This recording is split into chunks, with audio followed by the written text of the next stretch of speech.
Dronlarga tapşırma.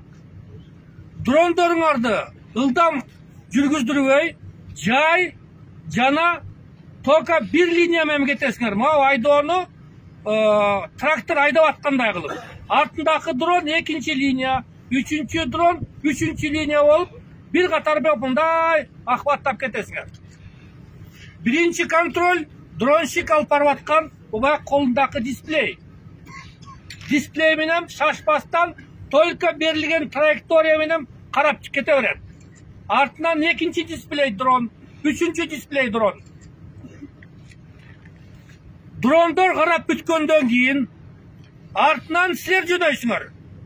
Дрон менен силердин аралыгыңар жок дегенде 1 километр, 2-3 километрге чейин. Биздин максат эми оюбуз. Дрондон табылып калса, силерди убара кылдырбастан, может быть, ошо баланы дрон аркылуу эле таап, уже ыкчам топ чыгат дагы, аны бияка ылдый түшүрөбүз. Дрондордун артынан уже силердин тобуңар кетет. Силер дагы шашпастан, ар бирөөңөр өзүңөрдүн линияңар менен. 2024 жылдын 16 январ күнү Аламүдүн кокутусунда жоголгон 28 жаштагы эркек кишини издөө иштери бүгүн дагы уланууда. Өзгөчө кырдаалдар министрлигинин жалпы 184 куткаруучусу ошондой эле дрон аппараттары, дрон тепловизор издөө иштерин аткарууда.